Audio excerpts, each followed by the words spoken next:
বিদেশ থেকে ভাড়া করে আনা লোক দিয়ে দেশ চালানো যায় না বলে মন্তব্য করেছেন বিএনপি মহাসচিব মির্জা ফখরুল ইসলাম আলমগীর। জাতীয় ঐক্যমত্য কমিশন রাজনৈতিক দলগুলোর সঙ্গে বৈঠক করে রাষ্ট্রের মৌলিক সংস্কার করে দেবে এমনটা ভাবার সুযোগ নেই বলে উল্লেখ করে তিনি বলেন, কয়েকটি বৈঠক করে সংস্কার হয়ে গেল সেটা বলা যাবে না। তার মতে নেতিবাচক আমলাতন্ত্রই উন্নয়নের জন্য বড় বাধা। এটা দূর করতে দরকার জনগণের সম্পৃক্ততা, আর জনগণের শাসন প্রতিষ্ঠা করতে হলে দরকার নির্বাচন। সকালে রাজধানীতে এক আলোচনা সভায় তিনি এসব কথা বলেন। বিস্তারিত জানাচ্ছেন আওলাদ বাবলু। শনিবার জাতীয় প্রেসক্লাব মিলনায়তনে জুলাই বিপ্লব, প্রত্যাশা ও প্রাপ্তি শিরোনামে এক আলোচনা সভার আয়োজন করে জিয়া পরিষদ। প্রধান অতিথি ছিলেন বিএনপির মহাসচিব মির্জা ফখরুল ইসলাম আলমগীর।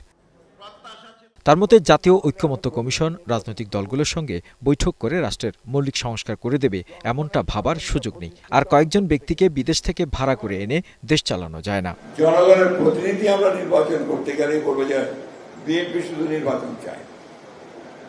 নির্বাচন কেন চাই সেদিকে আরো করে চিন্তা করুন, অবকাশই পায় না। নির্বাচন না হলে আমি প্রতিনিধি নির্বাচন করবো কি করে? আর প্রতিনিধি নির্বাচন না হলে সে পার্লামেন্টে যাবে কি করে? আর পার্লামেন্টে না গেলে জনগণের শাসনটা প্রতিষ্ঠিত হবে করতে গিয়ে কয়েকজন ব্যক্তিকে দেশ বিদেশ থেকে ভাড়া করে নিয়ে এসে কি দেশ চালানো যায়? যায় না। পত্রিকায় বিএনপি নেতাকর্মীদের বিভিন্ন কর্মকাণ্ড নিয়ে যেসব প্রতিবেদন প্রকাশিত হয় তা নিয়ে আক্ষেপ প্রকাশ করেন মির্জা ফখরুল। বলেন, সবার আগে সততা দরকার। সততা ছাড়া জনগণের কাছে দাঁড়াতে পারবে না বিএনপি। সবার আগে যেটা বড় দরকার সততা, অনেস্টি। সততা ছাড়া বিএনপি কিন্তু আপনার জনগণের কাছে দাঁড়াতে পারবে না।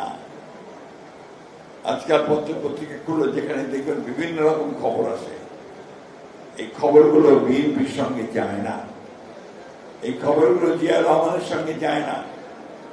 সুতরাং অবশ্যই বিএনপি যারা করবেন, যারা জিয়া রহমানকে অনুসরণ করবেন, সবার আগে নিজেকে সৎ হতে হবে।